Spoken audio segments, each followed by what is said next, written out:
नमस्कार दोस्तों, आप सबका मैं अपने चैनल में स्वागत करती। आज की कहानी है मंगला रामचंद्रन जी की लिखी कहानी स्पर्श। तो आइए कहानी को शुरू करते हैं। रूबल मुंह में उनका चश्मा दबाए आया और उनके पास पलंग पर रख दिया।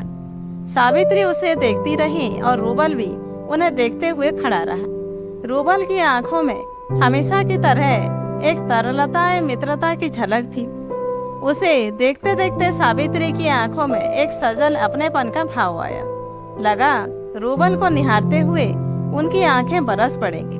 उसे थपथपाने की प्रबल इच्छा को बरबस रोक लेती है। वो तो पता नहीं कितना समझदार है कि सावित्री के मन के भावों को बिना स्पर्श के ही पढ़ लेता है।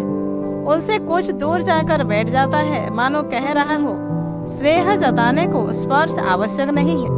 उन्होंने सामने पलंग से चश्मा उठाया और अपनी साड़ी से साफ कर पहन लिया। नहाने के बाद प्रतिदिन कुछ देर रामायण, गीता, कोई पुराण जैसे देव ग्रंथ पढ़ने का उनका नियम था। जवानी में दिन के 24 घंटे भी उन्हें कम लगते थे। किसी भी दिन सुबह उठकर ऐसा नहीं लगता था कि नींद पूरी हुई। शरीर अलसाता रहता और दिन में भी नींद लेने को मन करता रहता। वहीं अब बुढ़ापे में समय काटे नहीं करता। नींद भी तो कमबख्त अब नहीं आती। 4 घंटे भी सो लेती तो खुश हो जाती। केवल नींद के ही लिए नहीं, वरन समय कट जाता इसलिए भी। तब से अब क्या केवल उनके जीवन में तब्दीली आई है, घर में और घर के सदस्यों में भी अंतर आया है और दिखता भी है। पर यह परिवर्तन सुखद और संतोष देने वाला फर्क है। जब वो बहू बनकर आई थी तो इस तरह 3 मंजिला मकान कहाँ था। घर की मान मर्यादा और अपने देवता तुल्य सास ससुर का सावित्री ने बहुत ख्याल रखा। सावित्री को पूरा विश्वास था कि आज जो कुछ भी उन्नति उनके पति और बेटे ने की है, उसके सास ससुर के आशीर्वाद से। तमिल की एक कहावत भी है जिसका अर्थ है कि पितरों और बुजुर्गों का पेट ठंडा रखो तो उनका मन प्रसन्न रहेगा। तब बुजुर्ग सदैव आपके लिए प्रार्थना करते रहेंगे। उस समय कम उम्र की सावित्री के पेट ठंडा करने वाले कथन पर हंसी रोके नहीं रुकती थी। कुछ वर्षों बाद उसी सास ने एक दिन लाड़ जताते हुए सावित्री से कहा, बेटी, तूने अन्नपूर्णा की तरह हमें स्वादिष्ट व्यंजनों का भक्षण कराया, जीवा और पेट की ज्वाला को शांत किया, लक्ष्मी की तरह कलेजे को ठंडक पहुंचाई। कहते कहते अपना जड़ाऊ हार उसे पहना दिया और स्नेह से निहारने लगी। उसी दिन पेट ठंडा करने का मानो असली अर्थ उसे समझ आया। सावित्री को वह दृश्य ही अभी ज्यों का त्यों स्मरण हो ऐसा नहीं, वरन अपनी ममतामयी सास के कर कमलों के स्पर्श की सिहरन भी वो महसूस कर पाती है। अपने पति की ठिठोली भी याद है। क्या जादू मंत्र फूंक दिया माँ बाबूजी पर, तुम पर न्योछावर हुए जा रहे हैं। उनके होठों पर खिंची स्नेह विगलत स्मित रेखा क्या कभी वो भूल सकती है। सावित्री भी अपनी बहू जया से संतुष्ट और खुश है। जया जब से बहू बनकर इस घर में आई है, घर भरा पूरा खुशहाल ही रहा। 1 मंजिल मकान 3 मंजिल बन गया। घर जैसी बेजान संज्ञा उसके सदस्यों के स्वभाव आपसी तालमेल से किस तरह क्रिया करने लगती है, अपनी सांसों से खुशबू बिखेरने लगती है, ये सावित्री से ज्यादा अच्छी तरह कौन जान सकता है। यश और जया ने कंप्यूटर के न जाने कौन से कोर्स किए थे और उसका केंद्र आरंभ कर उसी में सांस लेते सोते जागते उनकी हर बात में अपना केंद्र और कंप्यूटर की ही माया होती। एक नई शब्दावली, इंटरनेट और वेबसाइट भी जुड़ गया। खाने की मेज पर दोनों ही कभी कभी सावित्री को कुछ समझाते। सावित्री समझे या ना समझे पर सुनती बड़े ध्यान से थी। वो इसी बात से खुश रहती कि इतनी देर बेटे बहू का साथ मिला। पोती रेणुका और पोता रवि भी उनसे बहुत हिले हुए थे। एक दूसरे की शिकायत करना हो तो दादाजी के पास जाते, वरना हर बात हर काम के लिए दादी के पास। दादाजी हंसते और सावित्री से कहते कि भाई उन्हें समझाओ, मैं कोई जज नहीं हूँ, केवल वकील हूँ, सिर पैरवी कर सकता हूँ। मेरे मुकदमे के फैसले भी कोई और देता है। एक दिन रवि बोला, दादी, अभय की यहाँ कुतिया बच्चे देने वाली है, अपने लिए एक प्रिजर्व करवा लिया। क्या करवा दिया? रवि अंग्रेजी के लंबे और कठिन शब्द कुछ अधिक ही बोलने लगा था। दादी इसलिए दोबारा बुलवाकर स्पेलिंग पूछा करती थी। प्रिजर्व नहीं मालूम आपको? आप लोग जैसे ट्रेन में सीट रिजर्व कराते हैं, मैंने एक पपी रिजर्व करा लिया। इतनी अच्छी ब्रीड है, मैंने कहने में देर कर दी तो कोई और ले जाएगा। फिर मेरा दोस्त है तो पैसे भी कम देने पड़ेंगे।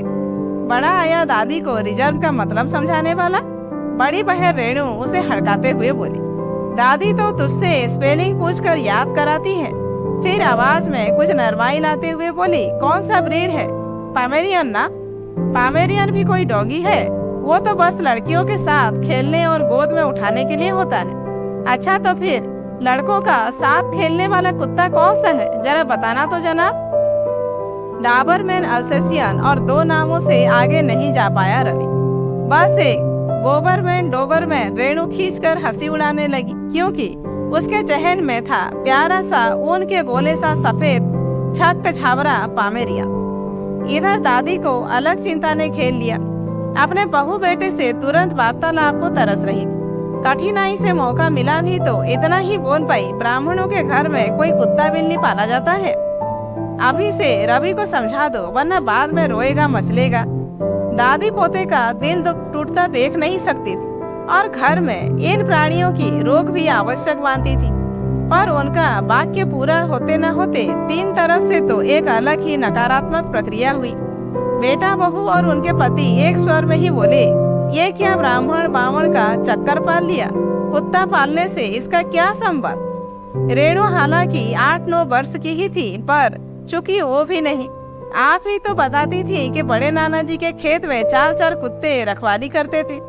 अरे वो तो खेत में रहते थे, वही खाते पीते वही रहते, घर थोड़ी आते थे। दादी, रवि अपनी बात मनवाने को दादी से इसी तरह लाड़ लड़ताए बोला, ये जो अपना रूबल आएगा वो भी तो घर की रखवाली करेगा, फिर मेरे साथ खेलने को भी तो कोई चाहिए। अपनी दादी को छेड़ते हुए नन्हा रवि बोल पड़ा, हाँ बेटा, घर में इंसानों की कमी हो गई है ना, जो जानवरों के साथ खेलोगे। बहू बेटे की बात पर हंसते हुए बोली। उसकी आवाज की खींच हंसी में दब गई। और नहीं तो क्या, अब वो तेरा डॉगी ही आकर तेरे साथ कैरम और लूडो सब खेलेगा। दीदी और दादी की जरूरत क्या है? दादी रूठे हुए अंदाज में इस तरह बोली मानो इसकी प्रतिक्रिया में रवि का घर में कुत्ता लाने का प्लान स्थगित हो जाएगा। सावित्री, तुम इस तरह मुझसे तो कभी नहीं रूठी, विवाह के प्रथम सोपान में भी नहीं। पोते के साथ रूठा रूठी कर रही हो, उनके पति ने छेड़ते हुए कहा। ऐसे मौके पर बेटा कहाँ पीछे रहने वाला था। हंसते हुए पूछा, माँ सही में कभी बाबूजी से आप रूठी नहीं? बेचारे बाबूजी की मनाने की इच्छा कभी पूर्ण ही नहीं हुई। फिर शरारत से अपने पिता को देखकर, बाबूजी देखिए माँ का चेहरा कैसा लाल हो रहा है, पता नहीं गुस्से से या शर्म से। जो भी हो, आज आपकी विलंबित इच्छा पूर्ण हो सकती है। बाप बेटे तो हंस रहे थे और सावित्री खिसियाई सी कुछ लजाती हुई तय नहीं कर पा रही थी कि मैदान में डटी रहे या हट जाए। सदा की तरह जया ने ही उन्हें बचाया। बेकार ही माँ के पीछे पड़ जाते हैं, वो कुछ गलत थोड़े ही बोल रही हैं। घर में कुत्ते की आवश्यकता है भी, चारों तरफ गंदा करता फिरेगा और उसके 50 काम और करने पड़ेंगे। अपने बच्चों को तो अच्छे से पाल ले, कुछ काम न धाम, बैठे बिठाए मुसीबत सील लो। आप अभी से रवि को समझा दीजिए, इस घर में कुत्ता नहीं रख सकते। जया को इस नए बढ़े हुए काम के अपने सिर आने की फिक्र थी। रूबल के भाग्य में तो इस घर में आना लिखा था, तो भला वो और कहीं कैसे रहता। एक दिन स्कूल से लौटते हुए रवि अपने दोनों हथेलियों के बीच एक भूरा पिल्ला दबोचे हुए आया। मम्मी देखो, उसकी आवाज में ऐसी उत्तेजना भरी खुशी जया ने कभी महसूस नहीं की। सो तुरंत दौड़ते हुए देखने आई कि क्या बात है। अब वो भूरे रंग का गदबदा सा निरीह प्राणी रवि की बाईं बाह के पेट के साथ सटा हुआ था। जया ने उसकी पीठ पर से बस्ता उतारा और इसी बीच उस प्राणी को अपने से अलग करना आवश्यक हो गया। तभी सावित्री भी वहां आई और उनका पैर उस पर पड़ गया। वो इस तरह बिदक कर कूदी और वो नन्हा पिल्ला काय काय करता कहीं दुबकने की कोशिश करने लगा। शोर और हंसी का दौर थमा और स्थिति कुछ साफ हुई तो रवि दादी पर गुस्सा कर रहा था कि रूबल को मार ही डाला था। दादी आग बबूला हो रही थी कि वो कुत्ते का पिल्ला उसके पैर के नीचे क्यों आया। दादाजी और रेणु मजे से तमाशा देख रहे थे। जया एक तरफ तो अपने लाडले के चेहरे की चमक को बुझने नहीं देना चाहती थी, दूसरी तरफ काम बढ़ जाने और अस्त व्यस्त हो जाने की आशंका से परेशान हो रही थी। वो पिल्ला तो इस स्वागत से घबरा गया और उसकी सुसु निकल गई। तुमने नाहक बेचारे बच्चे को डरा दिया, देखो गीला कर दिया, दादाजी सावित्री को छेड़ रहे थे। सावित्री गुस्से के मारे तमतमा रही थी। उस पर उस पिल्ले को इस तरह बच्चा करना मानो घर के अन्य बच्चों की तरह हो, उनके गुस्से को और भड़का गया। जया भुनभुना रही थी, इसकी गंदगी कौन साफ करेगा, मुझसे तो नहीं होगा। अपने बच्चों का बहुत किया, कहते कहते बेचारी साफ भी करती जा रही थी। यश ने घर में घुसते ही वहाँ की परिस्थिति को भांप लिया। घर के सारे सदस्य क्या कर रहे हैं, इस प्रश्न का उत्तर ठीक ठीक भले ही नहीं दिया जा सकता हो, पर सारे के सारे व्यस्त थे। एक नन्हे प्राणी ने उस घर में खलबली मचाई कि अनायास घर का नक्शा, लोगों का स्वभाव और न जाने क्या क्या बदल गया। रवि प्रातः अपने आप जागने लगा क्योंकि रूबल को पोटी कराने ले जाना होता। रेणु कुछ दिन तो झबरे पामेरियन के ना आने से निराश थी, पर बाद में रूबल से ऐसी दोस्ती हुई कि जरा देर नजर न आए तो ढूंढने लगती। रूबल को तो सावित्री से ही सबसे अधिक प्रेम था। शायद वो दादी के कमरे में या कमरे के बाहर बिछे पांव पोस्ट पर गिला करता, मानो वो इसी मकसद से वहां रखे हो। बेचारी दादी पांव धोकर आती और उस पर पांव रखते ही बिदकती, गुस्से में चिल्लाती, लोग तो अच्छे अच्छे शौक पालते हैं और एक हमारे राजकुमार है, जानवर पालना भी कोई शौक है? बच्चा तो बच्चा है, इन बड़ों की अक्ल को न जाने क्या हो गया है। सारे दिन सावित्री भन्नाई रहती, कभी वो दूध में मुंह न लगा दे, कभी किसी खाने की वस्तु को खराब न कर दे। इस तरह से उनके मन का चैन ही छिन गया था। ना नहाकर वो चैन से पूजा कर पाती, ना पहले की तरह कोई किताब पढ़ पाती। सावित्री की आदत थी कि पुस्तकें पढ़ते पढ़ते सो जाती और अक्सर ही हाथ की किताब जमीन पर नीचे गिर जाती। उनके इस तरह बैठे बैठे कुर्सी पर सो जाने के लिए सब उनका मजाक उड़ाते या शरारत करते। रूबल के लिए तो सुनहरा अवसर था। किताब की चिंदी चिंदी कर वो आनंद मग्न उसे बीच खेलता। पहली मर्तबा ऐसा होने पर तो वो 2 पल के भय से सहम गई और उनके रोंगटे खड़े हो गए। तीनों तरफ से उनकी कुर्सी किताबों से सफेद से घिरी थी, चौथी तरफ कुर्सी दीवार से टिकी थी। थोड़ी दूर पर रूबल खुशी से इनके बीच लिधरते दिखा, तब कहीं बात समझ में आई। जब सावित्री का भय दूर हुआ और सांस थमी तो गुस्से के अतिरेक में चीख पड़ी, चल हट नालायक, सारा सत्यानाश कर दिया, न जाने कहां से आ गया। अरे पिछले जन्म की कोई दुश्मनी थी क्या? उन्हें आसपास वार करने लायक कुछ न मिला, अपने चश्मे के केस को ही उस पर तान कर मारा। रूबल तो उससे पहले ही तेजी से नीचे की ओर भाग गया। सावित्री को अपना बार खाली जाने का बहुत दुख हुआ। तभी जया कंप्यूटर सेंटर से लौट कर आई। रूबल का सीढ़ियां उतर कर नीचे भागना और ऊपर का दृश्य देख अंदाजा तो लग गया कि मामला क्या हो सकता है। चाह कर भी जया अपनी हंसी रोक नहीं पाई। उसकी हंसी से सावित्री का गुस्सा बढ़ेगा इसकी पूरी पूरी उम्मीद थी, पर हालत ही ऐसे थे। घर के सारे सदस्य रूबल के इतने आदी हो गए थे कि उसे घर का सदस्य ही मानने लगे। रवि और रेणु बड़े होते गए, पर रूबल उन सबसे अधिक तेजी से बड़ा हुआ। केवल बड़ा ही नहीं, समझदार थी। खुद बाहर जाकर अपना काम निपटा कर आता। उसे बांध कर भी नहीं रखना पड़ता था, क्योंकि वो जानता था और समझता था कि किस आगंतुक को भगाना है और किसका स्वागत करना है। रवि, रेणु, यश और जया के घर आते ही जिस तरह इनके आसपास नाचता फिरता, उसे देख कोई भी उसे लाड़ करने लगे।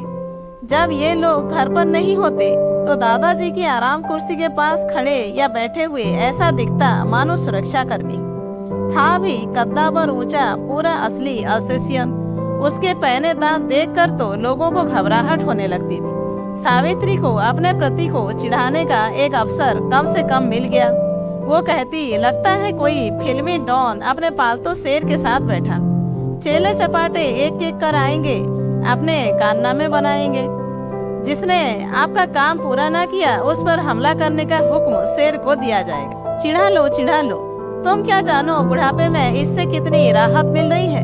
रूबल ना हो तो कोई हम दोनों को मारकर घर लूट लेगा। कहते कहते दादाजी रूबल की पीठ गर्व से थपथपाते। रूबल के हाव भाव से कोई अनजान व्यक्ति भी बता सकता था कि वो दादाजी के अंतर्मन को बहुत अच्छे से जानता है। सावित्री भी परिस्थितियों को समझती थी और रूबल के महत्व को भी स्वीकारती थी। एक बार इसे रूबल नाम को रूस की मुद्रा रूबल से समानता कर हंसी उड़ाना भी उसे याद है। इस रूबल की कीमत तो हर नए सूर्योदय के साथ बढ़ती ही गई। मन से तो सावित्री भी उसे बहुत मानती थी, बस स्पर्श करने से कतराती थी। रूबल भी तो उनके मन की बात को समझता है और मानता है कि स्नेह में स्पर्श ही सब कुछ नहीं है। तभी तो वो सावित्री से तनिक दूर दूर रहता, पर उसकी सेवा में एकदम तत्पर। रवि के घर छोड़कर हॉस्टल जाने पर रेणु के विवाह के बाद विदा कर वो जिस तरह उदासी ओढ़े रहा, उससे सावित्री का भरा मन छलक पड़ा। अपने पति की मृत्यु पर उनकी निस्पंद देह के पास रात पर बैठा जिस तरह आंसू बहाता रहा, उससे तो सावित्री को अपने आप पर लज्जा आई। उसे अपने उत्तम या अच्छी पत्नी होने पर शंका हो सकती है, पर रूबल के स्वामी भक्त विश्वासी आत्मा होने पर नहीं। रूबल को घर के सदस्य कुत्ता मानते ही नहीं थे और उस तरह संबोधन भी नहीं करते थे। वो उन सब की तरह घर का एक सदस्य माना जाता था और उसी तरह रहता था। अगले दिन जब दादाजी के शव को शमशान ले जाने लगे तो सिर झुकाए रूबल भी यश के साथ साथ था। यश का मन भर आया, लगा पिछले जन्म का भाई हो। जब यश ने रोती हुई सावित्री को दिलासा देने को अपने कंधे से थामा तो रूबल खड़ा देख रहा था। पहली बार सावित्री रूबल को सहलाने या हाथ लगाने का पहल कर रही थी, वो भी अनायास। पर ये क्या, रूबल पीछे हट गया, उनके स्पर्श की परिधि से परे, और सदा की तरह दूर से दिलासा देता रहा। जया और यश अपने केंद्र के कार्य में गले गले तक डूबे हुए थे। रवि अपनी पढ़ाई और रेणु ससुराल में। सावित्री अपने पति की मृत्यु के बाद एकदम अकेली हो गई थी। तब उन्हें रूबल की उपस्थिति कितनी पुरसुकून लगी ये तो बता नहीं सकती। वास्तव में बताने से अधिक महसूस करने का जज्बा था वो। अब सावित्री रूबल को अपने पास अपने साथ बिठाकर सहलाना चाहती थी, अपनापन जताना चाहती थी, पर रूबल उनकी पहुंच से दूर दूर रहने का अभ्यस्त हो चुका था। अब तक गठिया ने हाथ पैरों के जड़ों को ऐसा जकड़ दिया था कि वो चाह कर भी एकदम उठ बैठ नहीं पाती। एक बार स्टूल पर रखी पानी की बोतल निकालने को वो पलंग से हाथ लंबे कर पहुंचने की कोशिश करती रही। तब तक रूबल ने स्टूल धीरे धीरे इस तरह खिसकाया कि बोतल गिरे भी ना और हाथ भी पहुंच जाए। उसकी बुद्धि, उसकी इंसानियत को देख उसने अपने से चिपटाने का मन किया, पर रूबल छिटक कर दूर हो गया। सावित्री रोने रोने को हो गई। क्या रूबल उन्हें कभी स्पर्श नहीं करने देगा? उस दुखी अवस्था में भी उन्हें कभी पढ़ा या सुना वाक्य याद आया और एक उदास हंसी चेहरे पर फैल गई। मेरे जीते जी तुम कभी मुझे छू नहीं सकते। दिमाग में खटका सा हुआ। रवि ने क्या कहा था, इस नस्ल के कुत्तों की आयु कितनी होती है? उस समय रवि उत्साह में उसकी आदतों के बारे में और न जाने क्या क्या बताया करता था। तब तो वो रूबल या किसी भी कुत्ते के बारे में कुछ नहीं सुनना चाहती थी। अब जब अकेलापन उनको काटने दौड़ता है तो स्वार्थ उन्हें रूबल के करीब ला रहा है। नहीं नहीं, इतनी भी मतलबी नहीं। वास्तव में रूबल को मन से तो कब से मानती थी, उससे स्नेह भी करती थी। ये आवश्यक थोड़े ही है कि स्पर्श से लाड़ प्यार और स्नेह का इजहार किया जाए। रूबल स्वयं भी तो दूर दूर से उनको जिस तरह देखता है, उनकी जिस तरह परवाह करता है, क्या वो इस बात की पुष्टि नहीं करता कि रूबल भी सावित्री के प्रति स्नेह और आदर से परिपूर्ण है? सावित्री के मन में उक्त तर्क चलते रहते, मानो उसके अपराध बोध को कम करते। सावित्री को लगने लगा था कि घर में दो ही इंसान हैं, रूबल और वो खुद। बाकी सारे तो मशीन है मशीन। इसलिए रूबल की असली जात और उस जात की पहचान और गुण आदि भुला बैठे हैं। मन ही मन ईश्वर से प्रार्थना की कि उन्हें रूबल से पहले उठा ले। रूबल का बिछोह वो सहन नहीं कर पाएंगे। कुछ देर बाद दूसरा ख्याल उनके जेहन से टकराया कि अगर रूबल की मौत उनसे पहले होती है तो कम से कम उसके बेजान शरीर का ही सही स्पर्श कर पाएंगे। अपने आप को लताड़ने लगी कि उत्पटांग विचार उनके मन में उठ ही क्यों रहे हैं। पर विचारों को भला आज तक कोई रोक सका है या खत्म कर सका है? वो भी बाढ़ की तरह आते और तूफान की तरह जाते हैं। अनायास सावित्री को एक चूहल सूझी। 2-4 मिनट कुछ सोच विचार कर आखिर उन्होंने अपने चूहल भरी सोच को अंजाम दे ही दिया। पलंग से वो इस तरह लुढ़क कर जमीन पर गिरी मानो बहुत तकलीफ में गिर कर उठ नहीं पा रही थी, दर्द से करहा रही थी और फट से आती हंसी को रोकने का भरसक प्रयास कर रही थी। कुछ पल तो रूबल खड़ा खड़ा उन्हें देखता रहा, और पलटकर कहीं गायब हो गया। सावित्री कुछ असमंजस, कुछ निराशा भरी उदासी में पड़ी पड़ी अपनी आगे की चाल को सोचने लगी। तभी रूबल आता दिखा, मुंह में दादाजी की तराशी हुई वजनदार आबनूसी लकड़ी की छड़ी दबाए हुए। छड़ी को सावित्री के एकदम करीब रखकर तनिक दूर जा खड़ा, उसी तरह मुस्तैद सजग प्रहरी के भांति। तो दोस्तों, आज की कहानी यहीं पर समाप्त होती है। कहानी कैसी लगी कमेंट करके जरूर बताइए। अच्छी लगी हो तो एक लाइक कीजिए, जानने वालों को शेयर कीजिए और ऐसे ही वीडियोज आगे देखने के लिए मेरे चैनल को सब्सक्राइब करना मत भूलिए।